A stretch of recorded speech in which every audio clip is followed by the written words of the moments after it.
Emma Torres sat on the cold marble bench outside Courtroom 6, her hands trembling so violently that she had to clasp them together to keep them still. The Denver District Court building loomed around her with its high ceilings and echoing footsteps, a cathedral of justice that felt more like a tomb. She stared at the photograph clutched between her white-knuckled fingers, a younger version of herself, smiling at a college football game, carefree and laughing with friends. That girl didn't exist anymore. 3 years. It had been 3 years since that night in the parking garage. 23 years old now, Emma barely recognized herself when she looked in the mirror. The vibrant journalism major who dreamed of breaking stories and changing the world had been replaced by a hollow-eyed woman who couldn't even order coffee without her voice failing her. Severe post-traumatic stress disorder, the doctors said. Psychogenic mutism, they labeled it, a condition where psychological trauma literally paralyzed her ability to speak. Her vocal cords were physically fine. The damage was deeper, invisible, carved into her psyche by Marcus Hendricks's hands around her throat and his whispered threats. "If you ever tell anyone, I'll come back and finish what I started." Emma had believed him. Every single day for 3 years she'd believed him. Her therapist, Dr. Sarah Chen, had warned her this day might be impossible. Emma, testifying in a criminal trial requires clear, audible speech, she'd explained gently during their last session. "You've made remarkable progress, but under stress, your voice shuts down completely. We need to be realistic about what you can handle." Emma had nodded, unable to even whisper a response in that moment. The irony wasn't lost on her. She literally had no voice in the conversation about whether she could use her voice. 5 therapists over 3 years. 11 different medications, each with their own constellation of side effects. Cognitive behavioral therapy, EMDR, exposure therapy, hypnosis. She tried everything. Some days were better than others. On good days, she could manage a hoarse whisper to her mother or her best friend, Riley. On bad days, which were most days, her throat would constrict the moment she tried to speak, as if invisible hands were still there, still choking the words before they could form. The nightmares never stopped. Every single night she was back in that parking garage near her apartment. She could smell the gasoline and rain, feel the concrete scraping her back, hear the sound of her own screams cutting off abruptly when his hand clamped over her mouth. She'd wake up gasping, unable to breathe, unable to scream, unable to call for help. Silent, always silent. "Emma," a gentle voice cut through her spiraling thoughts. Janet Kim, the assistant district attorney, stood before her in a navy suit, her expression a mixture of compassion and concern. At 42, Janet had prosecuted hundreds of violent crimes, but something about Emma's case had gotten under her skin. Maybe it was the brutality of the attack. Maybe it was the fact that Marcus Hendricks had 2 prior assault charges that had been dismissed due to insufficient evidence. A polite way of saying his previous victims had been too terrified to testify. Emma looked up at Janet, trying to force words out. Her mouth opened. Nothing came. Just that familiar tightening in her throat, that suffocating sensation of being strangled by her own fear. "It's okay," Janet said quickly, sitting down beside her. "You don't have to speak right now. Just listen, all right?" Emma nodded, grateful.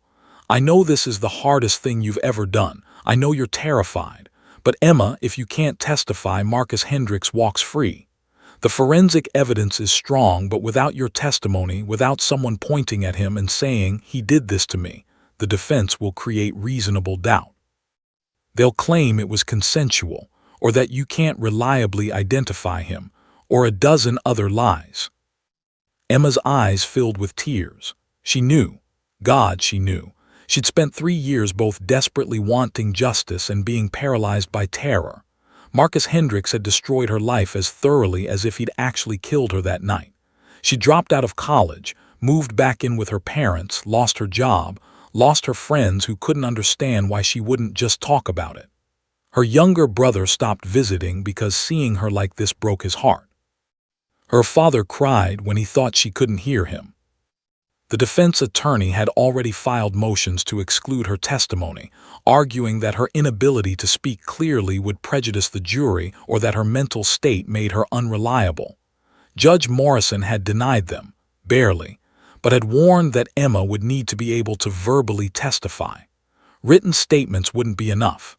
She had to speak, had to find words that had abandoned her. "Emma, I want you to meet someone," Janet said suddenly, her tone shifting to something almost hopeful. "Someone who might be able to help." Emma looked at her with confusion. Another therapist, another specialist. She'd seen them all. Janet pulled out her phone and showed Emma a photograph of a golden retriever with the most soulful brown eyes Emma had ever seen. "This is Bailey. She's a certified courthouse facility dog, trained specifically to help trauma survivors testify in court. She's helped dozens of people find their voices when they thought they'd lost them forever." Emma stared at the photo, something stirring in her chest, a feeling she hadn't experienced in so long she'd almost forgotten what it was. Hope. Just the tiniest flicker, fragile as a candle flame in the wind. "There's research showing that facility dogs help reduce anxiety and give trauma survivors a sense of safety during testimony," Janet continued. "Bailey would sit with you on the witness stand, out of the jury's direct view. You could touch her, feel her presence. She's trained to sense when someone is distressed and provide comfort." A dog. They wanted her to testify with a dog. It sounded absurd, almost insulting. How could a dog possibly help her speak when years of therapy hadn't? But as Emma looked at Bailey's photograph, at those gentle, knowing eyes, something deep inside her whispered, maybe, just maybe. "Can I meet her?" Emma whispered, so quietly Janet almost didn't hear it. Janet's face broke into a genuine smile, the first Emma had seen from her. "She's here, right now. I was hoping you'd say yes." As Janet stood and walked toward her office door, Emma realized her hands had stopped shaking for the first time all morning. She didn't know if a golden retriever could give her back her voice, couldn't imagine how that would even be possible. But as the door opened and she heard the soft click of paws on tile floor, Emma felt something she hadn't felt in 3 long years. She felt ready to try. The golden retriever that padded into Janet's office was nothing like Emma had imagined. She'd pictured something official, clinical, a working dog with the serious demeanor of a service animal on duty. Instead, Bailey entered with a gentle wagging tail and an almost knowing expression, as if she understood exactly why she was there and what Emma needed. Bailey's handler, a woman named Margaret Sullivan, followed close behind. In her mid-50s with kind eyes and silver-streaked hair pulled back in a practical ponytail, Margaret had been training courthouse facility dogs for over 15 years.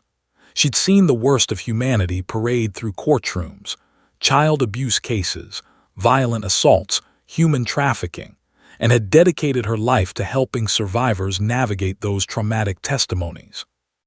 "Hello, Emma," Margaret said softly, her voice deliberately calm and measured. "I'm Margaret.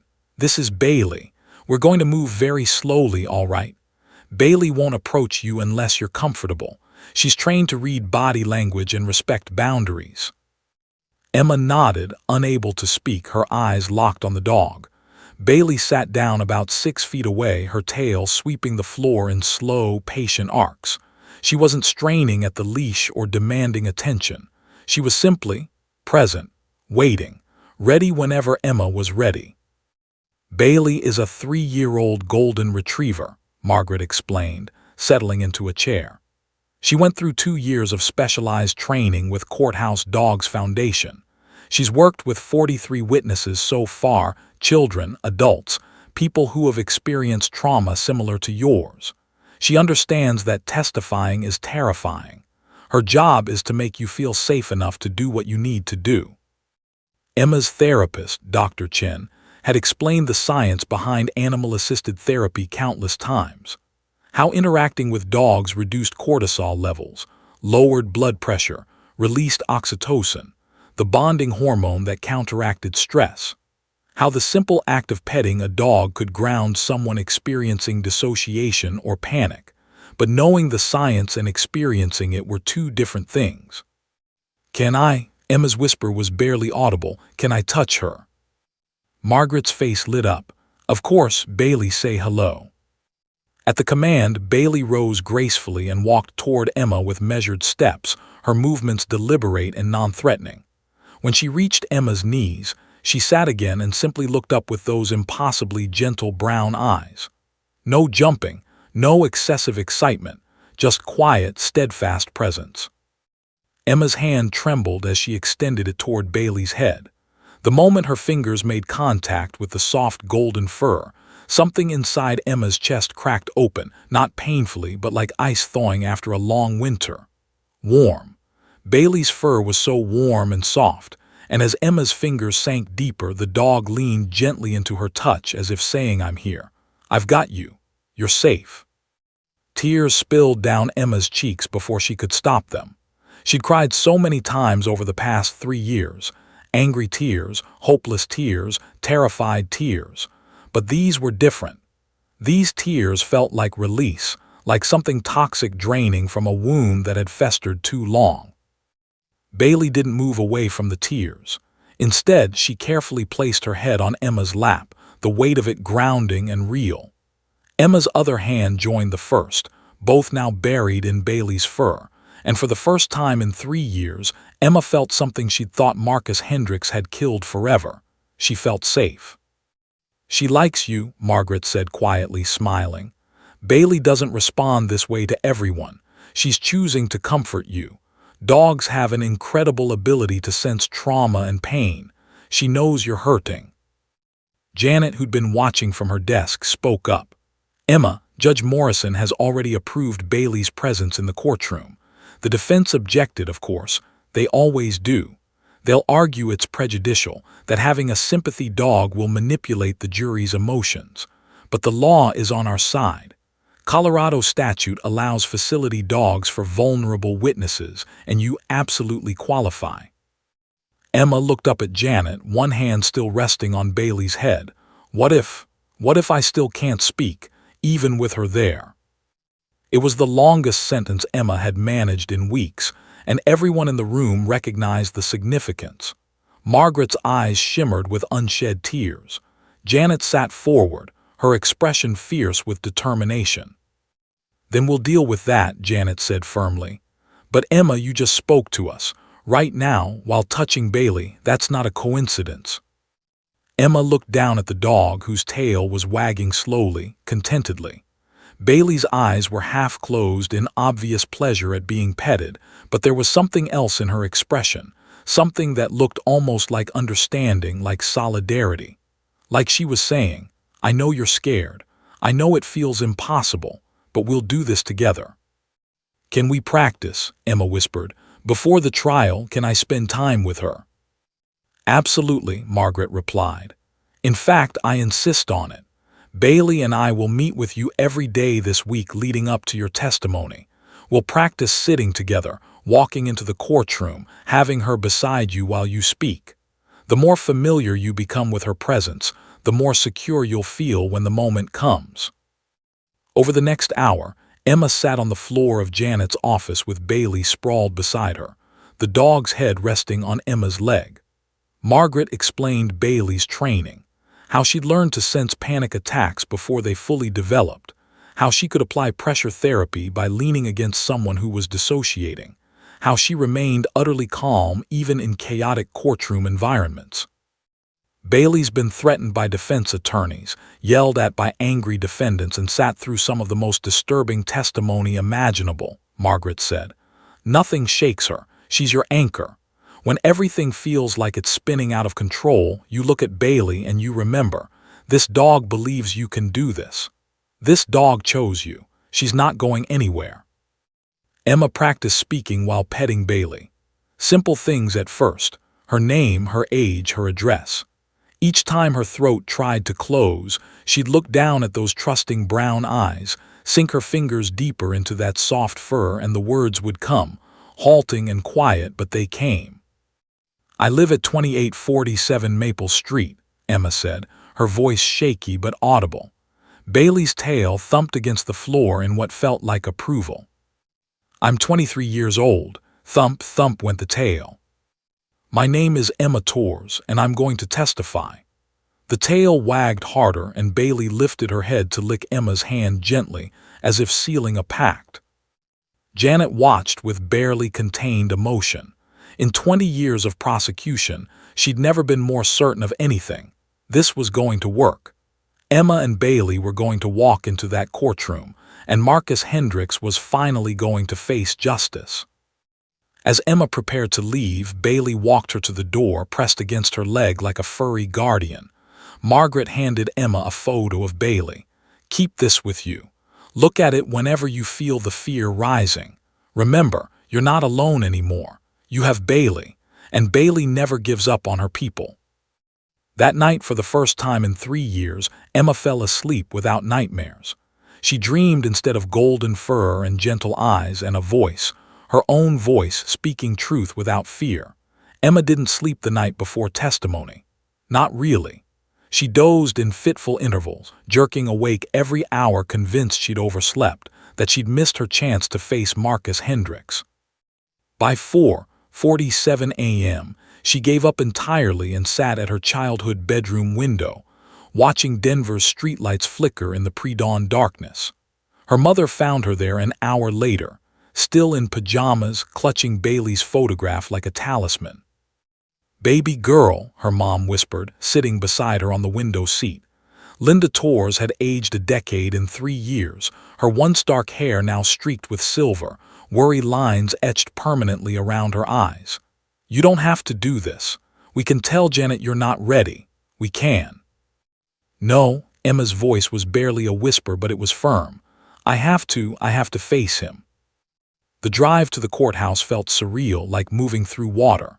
Emma's father drove in silence, his knuckles white on the steering wheel. Her younger brother, Lucas, sat in the back seat beside her, holding her hand so tightly it hurt. But Emma didn't pull away. The pain reminded her she was real, that this was happening, that today she would either find her voice or lose everything. Margaret and Bailey were waiting at the courthouse entrance. The golden retriever wore her official vest, navy blue with courthouse facility dog, embroidered in white letters, and her tail began wagging the moment she spotted Emma. That simple gesture of recognition, of remembering, made Emma's eyes sting with tears.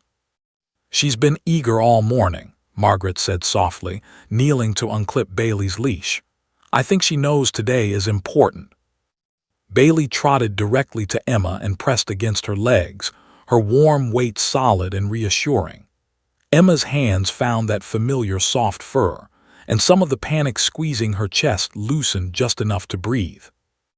"Remember what we practiced," Margaret murmured. "Focus on Bailey.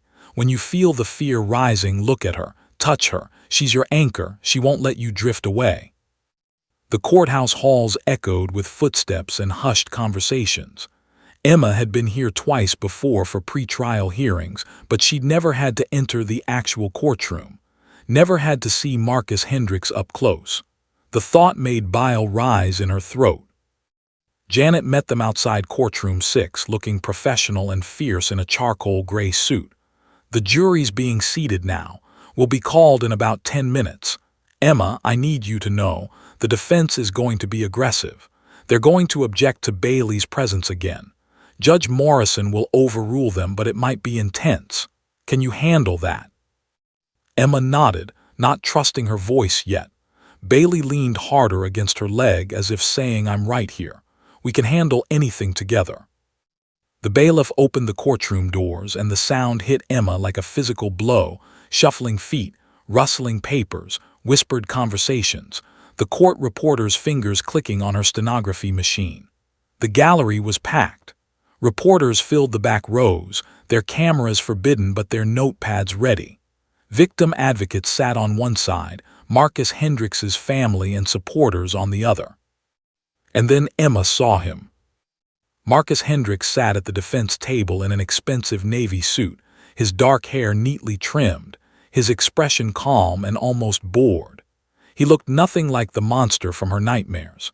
He looked like someone's colleague, someone's neighbor, someone who could smile politely and hold doors open for strangers. That was what made him so dangerous. That was how he'd gotten close enough to destroy her.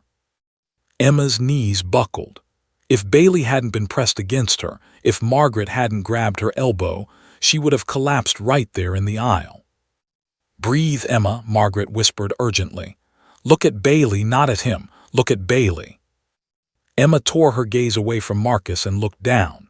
Bailey was staring up at her with those impossibly gentle brown eyes, her expression radiating calm and confidence.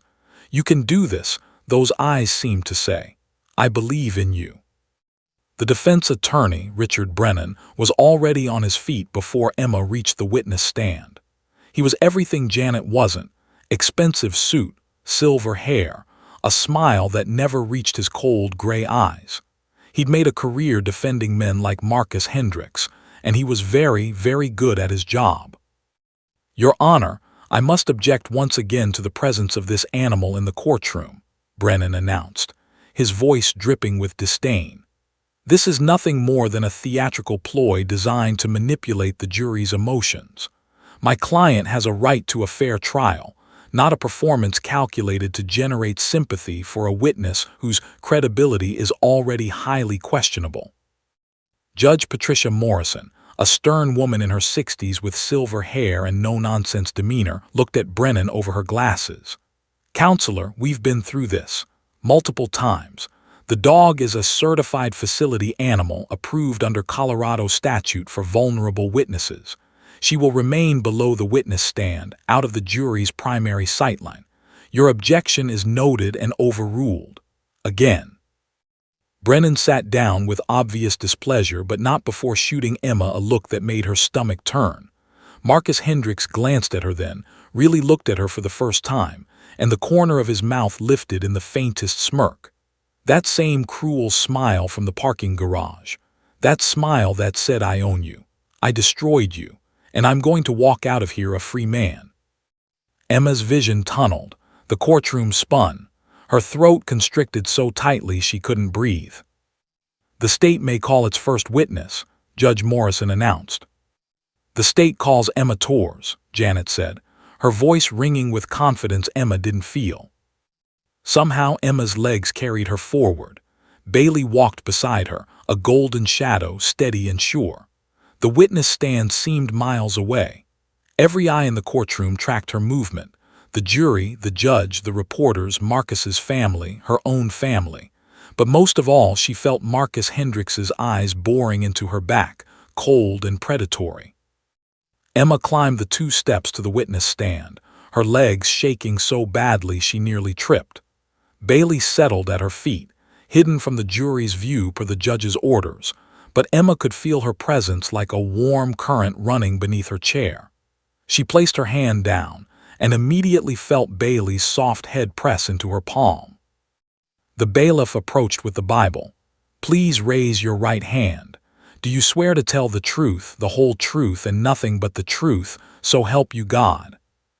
"I do," Emma whispered, so quietly the court reporter looked up with concern. Janet approached the witness stand with an encouraging smile. "Good morning, Emma. Thank you for being here today. I know this is difficult. Let's start with something simple. Can you please state your full name for the record?" Emma opened her mouth, her throat closed, no sound came out. "Take your time," Janet said gently. Emma tried again. Nothing. Just that familiar strangling sensation, those invisible hands around her throat, squeezing, suffocating. She looked out at the courtroom and saw Marcus Hendricks leaning back in his chair, that smirk growing wider. He knew. He knew she couldn't speak. He was going to win. Panic flooded Emma's system. Her vision blurred. Her breathing became rapid and shallow. The courtroom started to fade, reality slipping away as dissociation crept in. That familiar escape her mind had learned, the way she'd survived the attack, by leaving her body behind. But then warm, soft, real. Bailey pressed her paw firmly on Emma's foot, a solid weight anchoring her to the present moment. Emma looked down and met those gentle brown eyes. Bailey's gaze was steady, unwavering, full of absolute belief. "You can do this," those eyes said. "I'm right here. You're not alone anymore." Emma's hand sank deeper into Bailey's fur, feeling the dog's heartbeat, steady, calm, alive. Real. This was real. She was real.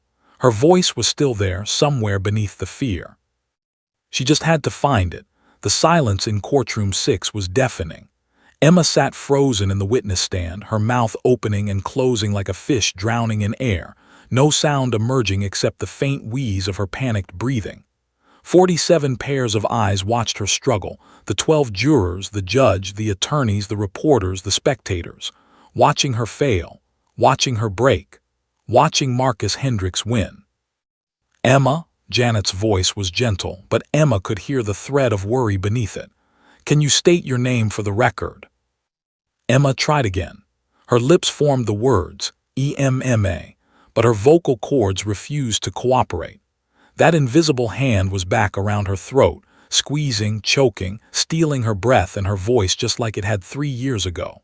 She was back in the parking garage, concrete scraping her back, rain mixing with her tears, Marcus's fingers pressing into her windpipe as he whispered those threats that had become her prison. "If you ever tell anyone, I'll come back and finish what I started." Sweat beaded on Emma's forehead despite the courtroom's aggressive air conditioning. Her vision tunneled, the edges going dark and fuzzy. She could hear her own heartbeat thundering in her ears, drowning out everything else. This was a panic attack, a severe one, and it was happening in front of everyone. "Your Honor," Richard Brennan's smooth voice cut through the silence like a knife. He stood with practiced ease, his expression a perfect mask of false concern. "It's clear that Ms. Torres is unable to provide testimony. I move to strike her as a witness. The prosecution cannot." "Sit down, Mr. Brennan," Judge Morrison snapped, but Emma saw the worry in the judge's eyes too. "Ms. Torres, do you need a recess?" Emma shook her head frantically. A recess wouldn't help. Nothing would help. She was broken, irreparably damaged, and Marcus Hendricks knew it. She could see him at the defense table, leaning back in his chair with that barely concealed smile. He looked relaxed, confident, like a man who already knew he'd won. Whispers rippled through the gallery. Emma caught fragments. "Can't even speak. Waste of time. Why is she even here?" Her mother's voice rose above the whispers. "You can do this, baby. We believe in you." But Emma couldn't even look at her family. The shame was too overwhelming, too crushing. She was failing them, failing herself. Failing every woman Marcus Hendricks would hurt after he walked free from this courtroom. Bailey pressed harder against Emma's foot, her paw now bearing significant weight, applying the pressure therapy she'd been trained for. Emma felt it, that solid, real, undeniable presence, but even Bailey's comfort couldn't break through the paralysis gripping her throat. "Your Honor, this is unconscionable," Brennan pressed, standing again, sensing blood in the water. "We cannot conduct a trial with a witness who is physically incapable of testimony. This is a waste of the court's time and my client's right to a speedy trial. I strongly urge." "I said sit down, counselor." Judge Morrison's voice cracked like a whip. She turned to Emma, her stern expression softening slightly. "Ms. Torres, I understand this is difficult, but I need to know, can you testify today? I can give you time, but I need some indication that you'll be able to proceed." Emma's hands were shaking so violently she had to grip the edges of the witness stand. She wanted to scream yes, wanted to shout that she could do this, but her voice was gone. Stolen again, just like everything else Marcus Hendricks had taken from her. Janet approached the witness stand, her expression carefully controlled but her eyes revealing her desperation. 3 years of work, months of preparation, all coming down to this single moment. "Emma, look at me," she said softly. "Just try to say your name, that's all, just your first name." Emma looked at Janet, then at the jury. Their faces showed a mixture of sympathy and frustration. One older juror, a woman who reminded Emma of her grandmother, had tears in her eyes. But Emma also saw doubt creeping into their expressions. If she couldn't even say her name, how could they trust her testimony? How could they believe her about anything?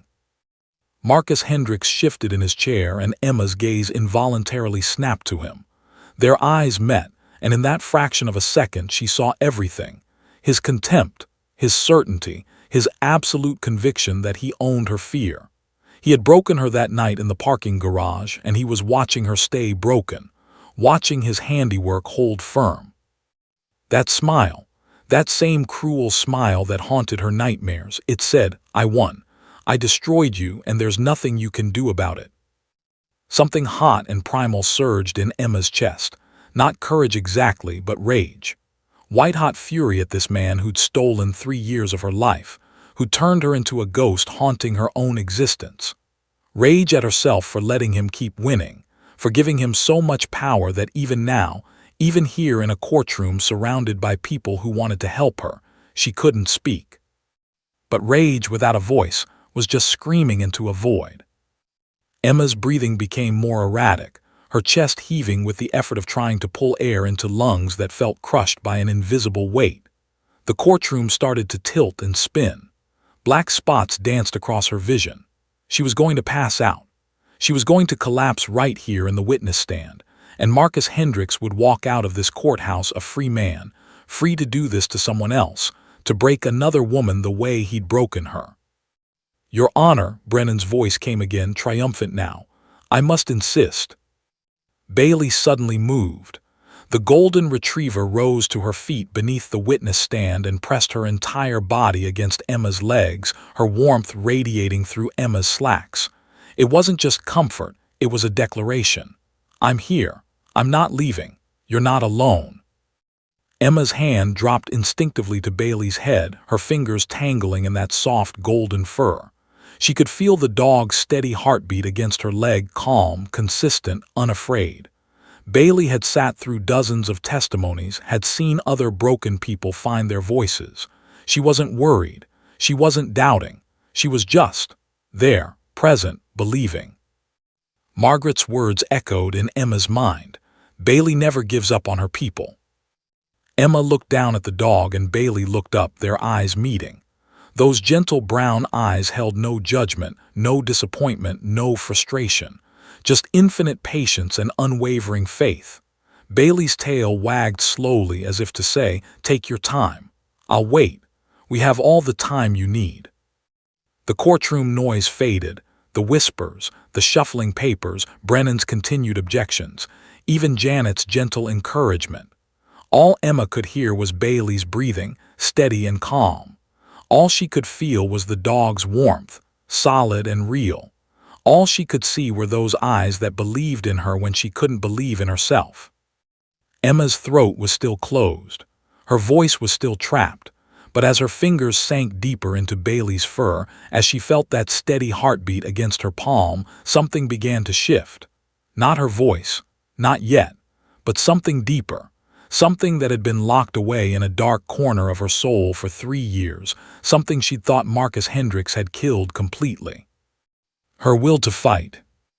It started as a tiny spark, barely there, fragile as a candle flame. But it was there, growing, strengthening, fed by Bailey's presence, by her mother's voice in the gallery, by the memory of every nightmare, every therapy session, every moment she'd wished she could take back her life. Emma's hand trembled as it rested on Bailey's head. Her mouth was dry. Her throat was still constricted. But her eyes found Marcus Hendricks across the courtroom, and this time she didn't look away. "You don't own me anymore," she thought, the words she couldn't yet speak blazing in her mind. "You tried to break me, but I'm still here, and I'm not staying silent." Bailey leaned harder into her touch, as if sensing the shift, as if saying, "Now. You're ready now?" Emma's hand trembled as it rested on Bailey's head, her fingers buried deep in the soft golden fur. The courtroom seemed to hold its collective breath, suspended in that terrible moment between failure and breakthrough. Judge Morrison leaned forward in her chair, her hand hovering over the gavel. Janet stood frozen at the prosecutor's table, hope and dread warring across her face. Richard Brennan was halfway out of his seat, ready to deliver the killing blow to Emma's testimony. And Marcus Hendricks sat smirking at the defense table, So certain of his victory he'd already begun to relax, his shoulders dropping, his expression shifting from predatory alertness to lazy satisfaction. He shouldn't have relaxed. Emma's eyes, still locked on Marcus, began to change. The terror that had glazed them over started to recede, replaced by something harder, something that had been forged in 3 years of nightmares and silence.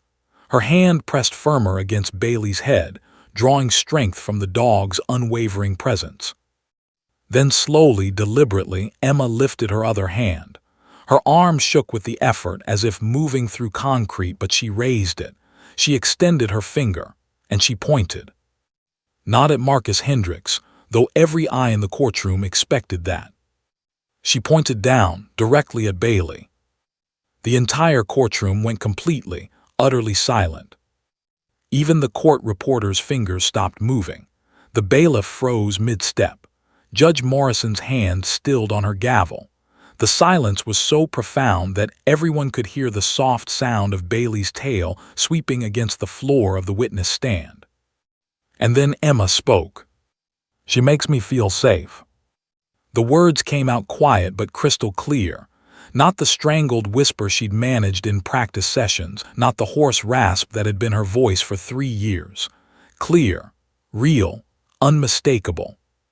A collective gasp rippled through the courtroom. Emma's mother let out a sob.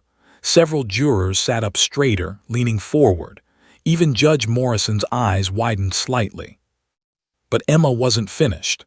The dam had cracked, and now the words came flooding through. "She makes me feel safe," Emma repeated, her voice growing steadier, louder. Her finger remained pointed at Bailey, who looked up at her with those gentle brown eyes, tail wagging encouragement. "For the first time since that night, since he destroyed me, I feel safe." Emma's gaze swept across the jury, meeting their eyes one by one. Tears streamed down her face, but her voice didn't waver.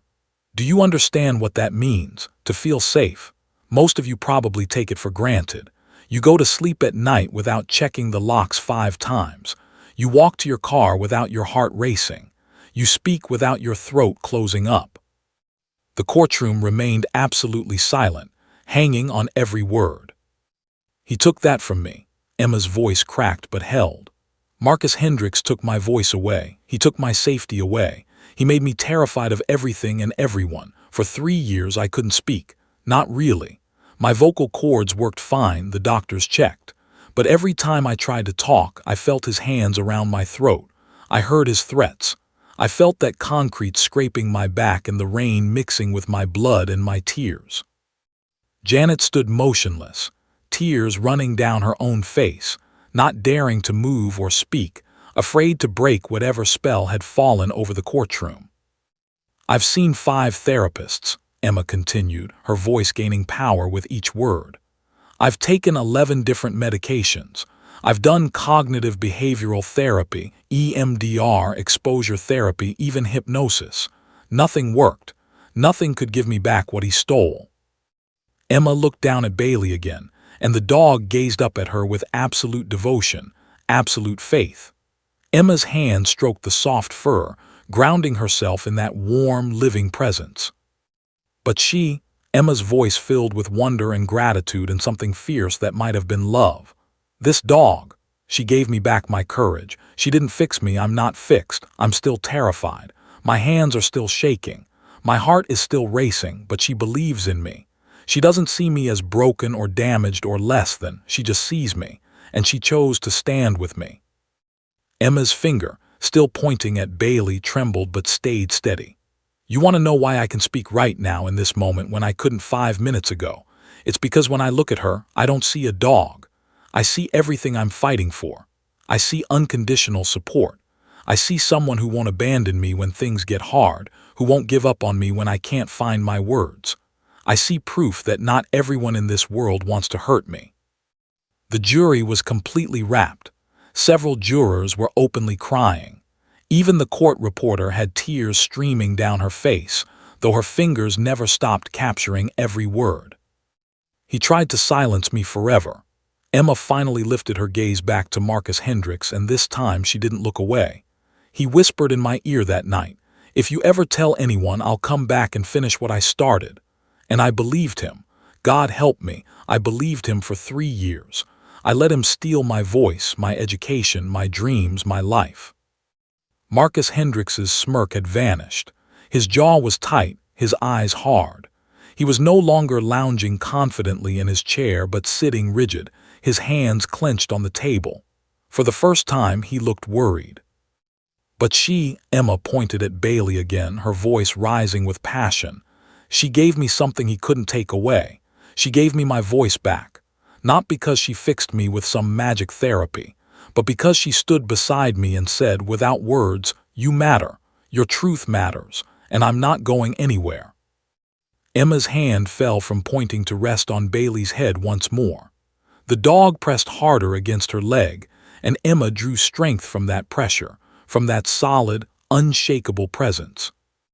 "You asked me to state my name," Emma said, looking directly at Janet now. Her voice was clear and strong and absolutely certain. "My name is Emma Torres. I'm 23 years old.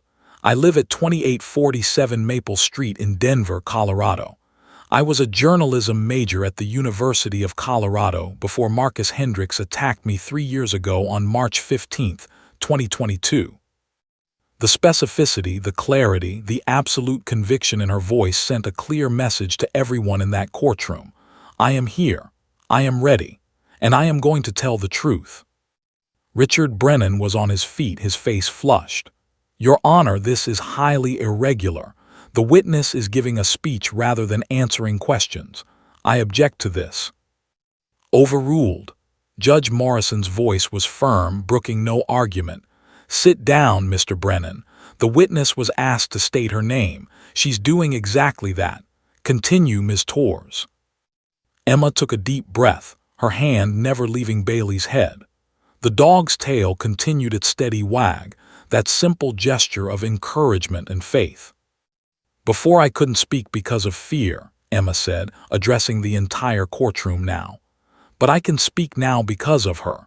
Because Bailey looked at me and saw someone worth fighting for.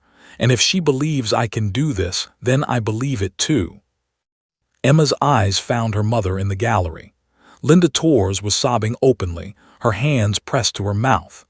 Emma found her brother Lucas, whose face showed a mixture of pride and protective fury. She found Janet, whose expression radiated fierce hope and determination. And then she found Marcus Hendricks one more time. "So yes," Emma said, her voice ringing through the silent courtroom like a bell. "I can testify, I can speak, and I'm going to tell you everything he did to me, every single detail, because I'm not silent anymore." Bailey's tail thumped against the floor, as if sealing the promise. The silence that followed was different from before. This wasn't the silence of doubt or pity. This was the silence of absolute attention, of a room full of people who knew they were witnessing something extraordinary, a woman taking back her power, her voice, her life. Janet approached the witness stand with tears streaming down her face and a smile breaking across her features. "Thank you, Emma. Now let's begin. Tell us what happened on March 15, 2022. And with Bailey pressed against her leg, with that warm, solid presence anchoring her to the present moment, Emma Torres began to speak. Emma's testimony poured out like water from a broken dam. With Bailey's warm presence pressed against her leg, she described March 15, 2022 in vivid, painful detail. Her voice wavered at times, cracked occasionally, but never stopped. The words she'd held prisoner for 3 years finally escaped, and they carried the weight of absolute truth. "It was raining that night," Emma began, her hand rhythmically stroking Bailey's fur. "I'd been studying late at the campus library for my journalism midterm. I left around 10:30 p.m. The parking garage was mostly empty, just a few cars scattered on the second level where I'd parked." Janet guided her gently through the timeline, and Emma's memory proved devastatingly precise. She described the sound of footsteps echoing behind her, how she'd walked faster, how those footsteps matched her pace. She described the moment a hand grabbed her shoulder, spun her around. "I saw his face clearly under the fluorescent lights," Emma said, her eyes locked on Marcus Hendricks now. He stared back, his expression carefully neutral, but a muscle twitched in his jaw. He said, "Emma, right, we have bio class together." I remembered seeing him. He sat 3 rows behind me. He seemed normal, nice, even. He asked if I could help him with an assignment. The jury leaned forward, completely absorbed. Emma's detail was extraordinary, the kind of specific, consistent recall that prosecutors dreamed of but rarely got from trauma survivors. I said I was in a hurry, but he stepped closer, too close. I could smell alcohol on his breath. He put his hand on my arm and I tried to pull away, but his grip tightened. Emma's voice cracked and immediately her hand pressed harder into Bailey's fur. The dog responded by pressing her head more firmly against Emma's palm, and Emma's voice steadied. He said, "Don't be unfriendly, I just want to talk." But his eyes weren't friendly. They were cold, predatory. Emma described how Marcus had backed her against a concrete pillar, how she'd tried to scream but he'd clamped his hand over her mouth, how she'd fought, scratched his face, kicked, bit his hand hard enough to draw blood. The forensic evidence had confirmed all of this.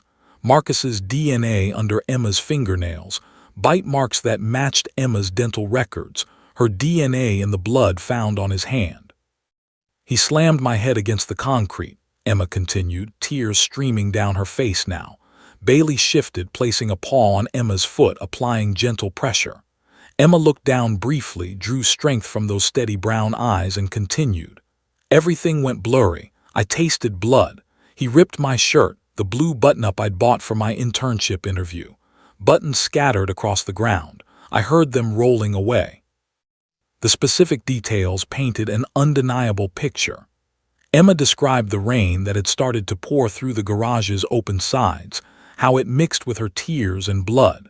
She described the texture of the concrete scraping her back, the chemical smell of oil stains on the garage floor, the distant sound of traffic from the street below. When I tried to scream again, he put his hands around my throat. Emma's voice dropped to barely above a whisper, her own hand unconsciously moving to her neck. He squeezed. I couldn't breathe. I couldn't make any sound. My vision was going dark around the edges. I thought I was going to die. The courtroom was utterly silent except for Emma's voice and the soft sound of Bailey's breathing. Even Richard Brennan had stopped taking notes, his pen frozen above his legal pad. He whispered in my ear while he was choking me, Emma continued, her voice gaining strength again through sheer fury. He said, "You're going to forget this happened. If you ever tell anyone, I'll come back and finish what I started. I know where you live, Emma. I know where your family lives. Your little brother goes to Jefferson High School, doesn't he?" Emma's mother gasped audibly from the gallery. That detail, the threat to Lucas, had never been in any police report. Emma had been too terrified to mention it before. "He let go of my throat just before I lost consciousness," Emma said. "I fell to the ground. I was coughing, gasping, trying to breathe. He stood over me and said, 'Remember what I told you.' Then he walked away, just walked away like nothing had happened, like he hadn't just destroyed my entire life." Emma described lying on that cold concrete for 20 minutes, too terrified to move, too hurt to call for help. Eventually, another student found her and called campus police. The rape kit, the photographs, the medical report, all of it confirmed Emma's testimony. Bruising consistent with strangulation, defensive wounds, trauma evidence that couldn't be fabricated or exaggerated. Janet took Emma through every piece of physical evidence, and Emma's testimony aligned perfectly with each item. The torn blue shirt, preserved in an evidence bag, the blood samples, the security camera footage that showed Marcus entering the parking garage minutes after Emma, leaving 23 minutes later with visible scratches on his face. "The prosecution rests with this witness, Your Honor," Janet said finally, nearly 3 hours into Emma's testimony.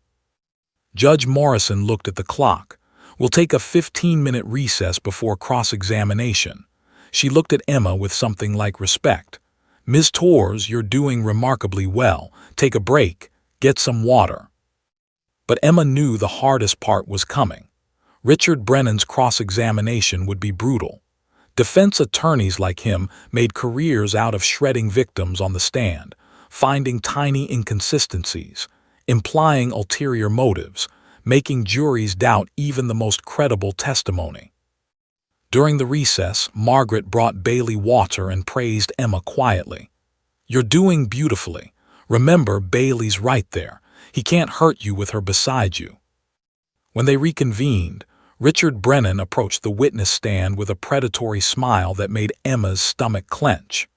Bailey sensed the shift in Emma's tension and immediately pressed closer, her warmth a reminder that Emma wasn't alone. "Ms. Torres," Brennan began, his voice smooth as silk and twice as dangerous. "You've told us quite a dramatic story, but let's examine some inconsistencies, shall we?"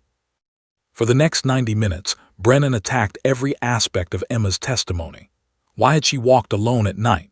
Why hadn't she screamed immediately? Why had she waited 20 minutes to call for help? Why hadn't she mentioned the threat to her brother in her initial police report? Why had she sought therapy if she wasn't fabricating trauma? And most insidiously, wasn't it convenient that she'd suddenly found her voice right when she needed it most, with a sympathetic dog by her side? Each question was designed to plant doubt, to make Emma seem unreliable, calculated, manipulative. But every time Emma felt herself faltering, every time Brennan's words started to take hold and shake her confidence, she did what she'd practiced with Margaret. She looked down at Bailey. She touched that soft golden fur, and she remembered she was telling the truth, and the truth didn't need embellishment or performance. The truth just needed to be spoken. "You're right, Mr. Brennan," Emma said after one particularly aggressive question about her inability to speak for 3 years. "It is convenient. It's convenient that someone finally gave me a tool to cope with my trauma. It's convenient that after 3 years of suffering in silence, I found someone, who made me feel safe enough to speak. But you know what's not convenient? Living through what Marcus Hendricks did to me, losing 3 years of my life to fear. Having nightmares every single night, being unable to say my own name without panicking." Emma leaned forward slightly, her hand never leaving Bailey's head. "You want to call this dog a theatrical prop? Fine, call her whatever you want. But she's the reason I can sit here and look you in the eye and tell you that everything I said about your client is true, every word, every detail. And if believing in the therapeutic power of a trained facility dog makes me unreliable, then I guess I'm unreliable. But I'm also truthful." The jury's faces showed their verdict before they'd even begun deliberations. They believed her. They'd watched her transform from terrified and voiceless to strong and articulate, not through manipulation, but through genuine courage supported by an extraordinary dog. When Brennan finally sat down, looking frustrated and defeated, Emma felt something she hadn't experienced in 3 years, pride in herself. She'd done it. With Bailey's help, she told her truth. The waiting was torture. Pure, distilled torture that stretched seconds into hours and hours into eternities. The jury had been deliberating for 2 days, 48 hours during which Emma barely slept, barely ate, barely functioned. She spent most of that time at Margaret's office with Bailey, the golden retriever sensing Emma's anxiety and never leaving her side. "What if they don't believe me?" Emma whispered for the 100th time, her face buried in Bailey's fur. "What if all of that, everything I said, wasn't enough?" "Then we appeal," Janet said firmly, though Emma could see the worry lines deepening around her eyes. "But Emma, I've been doing this for 20 years. That jury believed you. I saw their faces. They believed every word." But belief and reasonable doubt were different things. Richard Brennan had planted seeds of uncertainty, not enough to overshadow Emma's testimony, but perhaps enough to create the shadow of doubt that could set Marcus Hendricks free. The thought made Emma physically ill. On the afternoon of the second day, Emma's phone buzzed. Janet's message was brief. "Jury's back. Verdict in 30 minutes." The drive back to the courthouse felt surreal, like moving through a dream or a nightmare. Emma's hands shook so badly her mother had to help her out of the car. Bailey was waiting at the entrance with Margaret, her tail wagging the moment she spotted Emma, as if to say, "I told you we could do this. I told you we'd make it through." The courtroom was even more packed than before. Word had spread that the verdict was coming, and reporters filled every available seat. Emma's father held her mother's hand so tightly his knuckles had gone white. Lucas sat behind them, his jaw clenched, looking like he wanted to personally throw Marcus Hendricks through a wall. Marcus himself sat at the defense table looking pale but composed, his expensive suit perfectly pressed, his expression carefully neutral. Only his hands betrayed his anxiety. They kept clenching and unclenching on the table, over and over. Emma took her seat in the front row of the gallery, Bailey settling at her feet.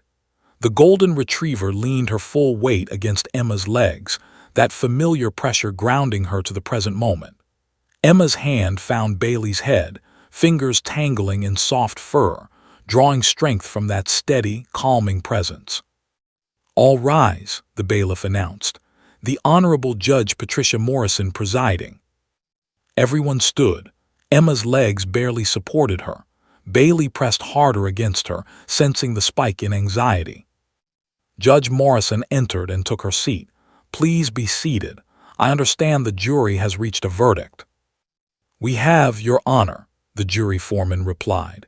He was a middle-aged man named Robert Chen, a high school science teacher who'd taken copious notes throughout the trial. "Will the defendant please rise?" Marcus Hendricks stood, Richard Brennan beside him. For the first time since the trial began, Marcus looked genuinely afraid. His face had lost all color, and Emma could see his hands trembling slightly before he clasped them behind his back to hide it.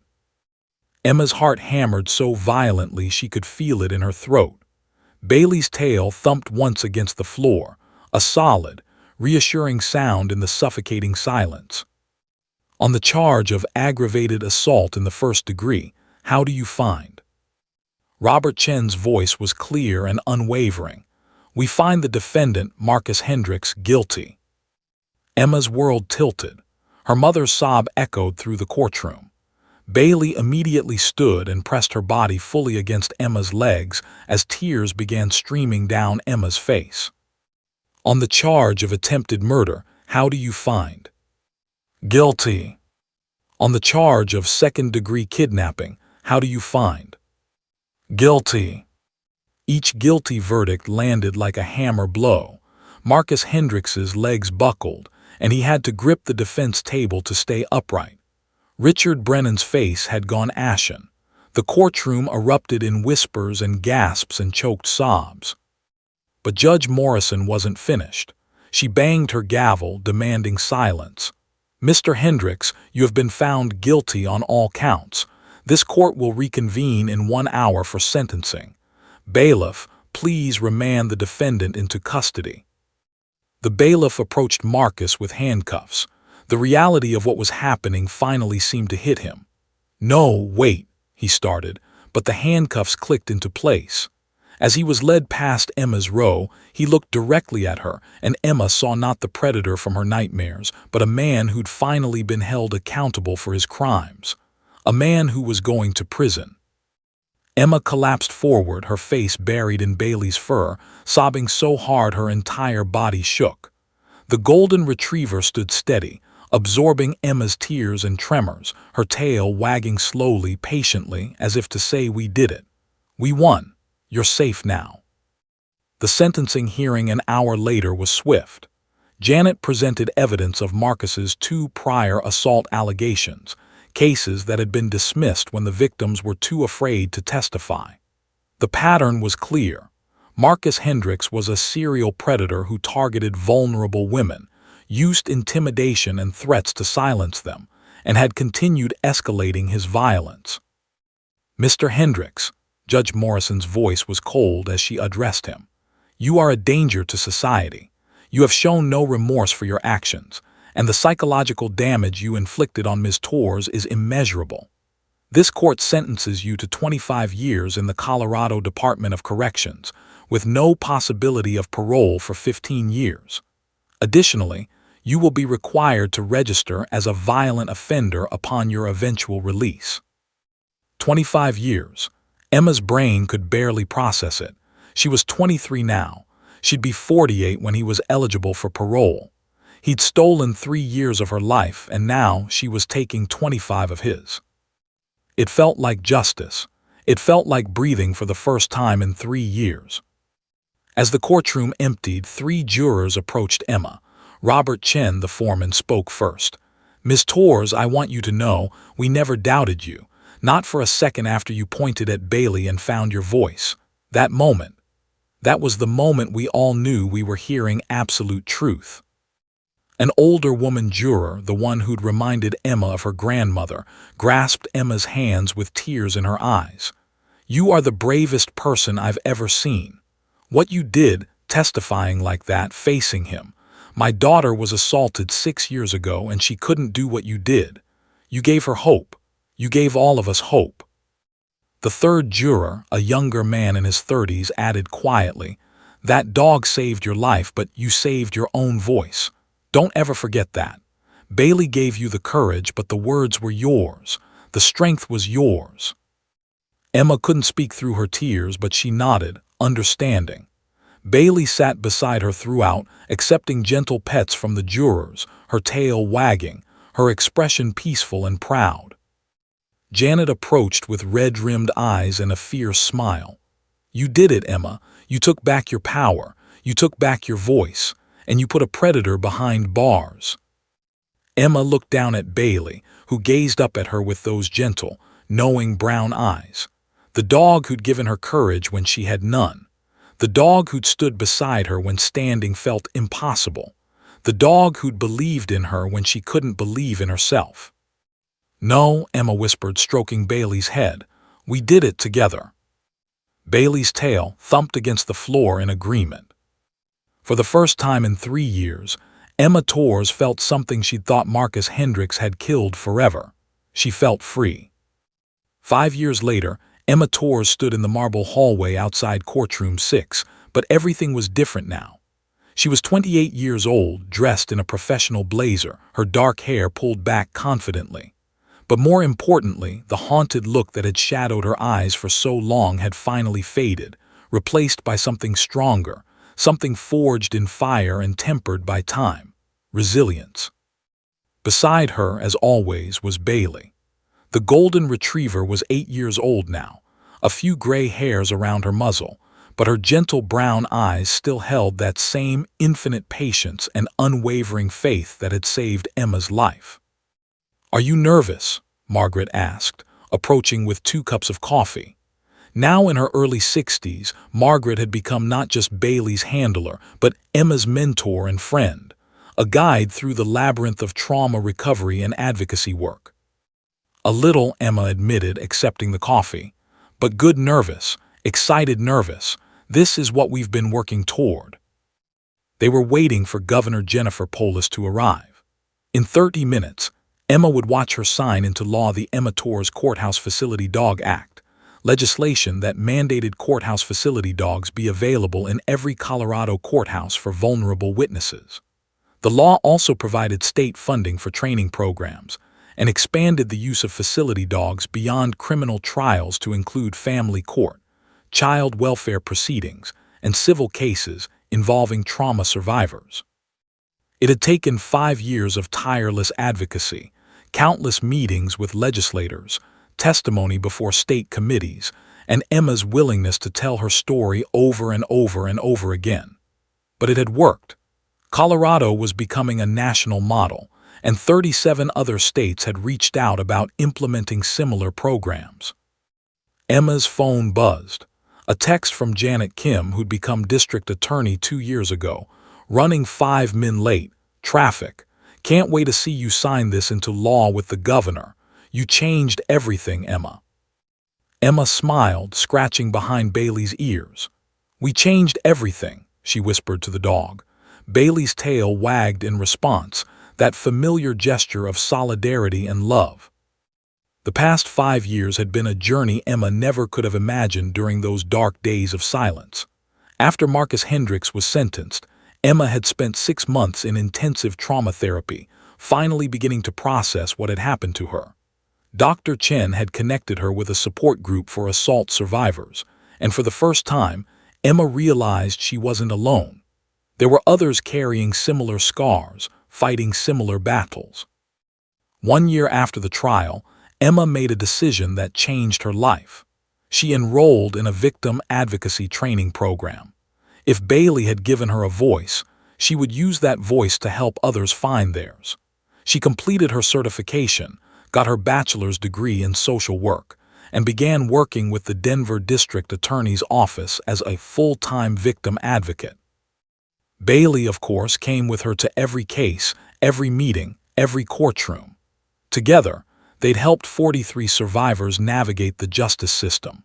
43 people who might have stayed silent, who might have let their attackers walk free, but who found courage in the presence of a golden dog and a woman who understood their fear. Emma spoke at conferences now, telling her story to rooms full of prosecutors, judges, law enforcement officers, and legislators. She'd been featured in documentaries, written op-eds for major newspapers, and testified before Congress about the importance of trauma-informed justice practices. People called her brave, called her inspiring, called her a hero. But Emma never felt like a hero. She felt like someone who'd been broken and was still figuring out how to piece herself back together.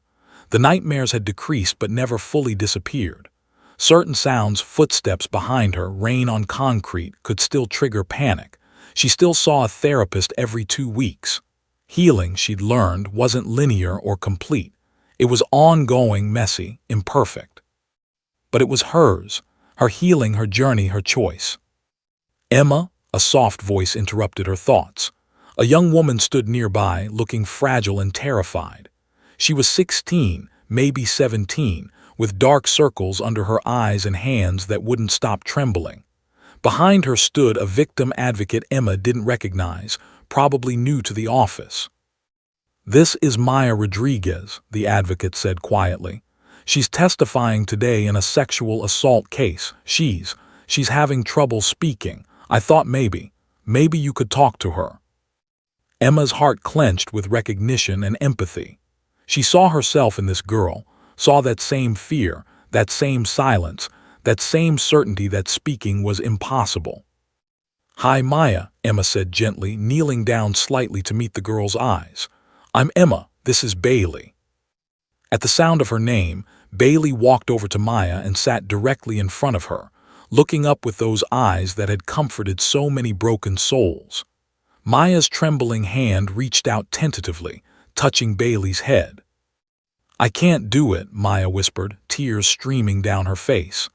"I can't speak. I've tried, but my voice won't work. He's going to get away with it, and it's my fault."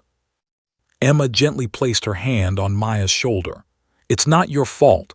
None of it is your fault. Not what he did, not your fear, not your silence. Do you understand me? None of this is your fault." Maya nodded, but the tears kept falling. Bailey pressed closer, her warmth a solid presence against Maya's legs. "5 years ago, I sat where you're sitting," Emma said softly.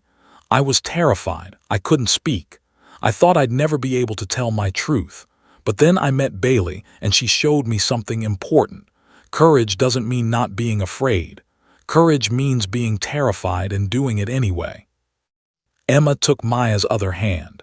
"Bailey will be with you in there. She'll sit right by your feet. When you feel like you can't breathe, you'll touch her fur. When you think your voice won't come, you'll look into her eyes, and she'll remind you that you're not alone, that you're stronger than you think, that your truth matters." Maya looked down at Bailey, who gazed back with infinite patience. "What if I fail?" "Then you try again," Emma said simply. "And again, and as many times as it takes. But Maya, I don't think you're going to fail. I think you're going to walk into that courtroom and you're going to find your voice. Just like I did. Just like 42 other people have done with Bailey's help." Through the courtroom doors, Emma could hear the bailiff calling the court to order. Maya's case was about to begin. The young girl stood on shaking legs, and Bailey immediately positioned herself beside Maya, ready to walk in with her. As Emma watched Maya approach the courtroom entrance, something remarkable happened. Maya stopped, turned back, and looked at Emma with eyes that held a flicker of determination that hadn't been there minutes before. "Thank you," Maya whispered. Then she looked down at Bailey. "Let's do this." Emma stood in the hallway as Maya and Bailey disappeared into the courtroom. Through the closing doors, she heard the prosecutor ask the first question. "Please state your name for the record." There was a pause, a long, terrible pause that Emma remembered all too well. Then, clear and steady, came Maya's voice. "My name is Maya Rodriguez, and I'm ready to tell you what happened." Emma's eyes filled with tears. Behind her, Margaret squeezed her shoulder. "That never gets old, does it, watching them find their voices?" "Never," Emma agreed, wiping her eyes. 20 minutes later, Governor Polis arrived, and Emma stood beside her as she signed the Emma Torres Courthouse Facility Dog Act into law. Cameras flashed, reporters asked questions, officials made speeches about justice and healing and hope. But Emma's mind was in that courtroom with Maya and Bailey, with a 16-year-old girl who was learning what Emma had learned 5 years ago. That silence wasn't strength, that speaking truth was terrifying but possible, and that sometimes the courage to face your darkest moment came on 4 golden paws. That evening, Emma received a text from the prosecutor handling Maya's case. She did it. She testified for 2 hours. Never stopped, never broke. "The jury's deliberating now, but we've got him. Thank you, Emma. Thank you, and Bailey." Emma showed the text to Bailey, who was curled up beside her on the couch in her apartment, the apartment she'd finally felt safe enough to move into alone last year. "We did it again, girl," Emma whispered, running her hands through Bailey's fur. "Another voice found, another truth told, another life changed." Bailey's tail thumped against the cushions, her eyes already closing in contentment. Emma looked at the framed photo on her mantel, herself and Bailey on the courthouse steps the day the legislation passed, both of them looking tired but triumphant. Beside it was another photo, the one from that college football game, that young, carefree Emma who didn't know what was coming. That girl was gone, she couldn't come back. But this Emma, scarred, stronger, speaking, this Emma was someone worth becoming. The silence in that courtroom 5 years ago had broken more than a cycle of fear. It had started a revolution of hope, proving that voices lost could be found again, that courage could come from unexpected places, and that sometimes the bravest thing anyone could do was point at a dog and speak. The end.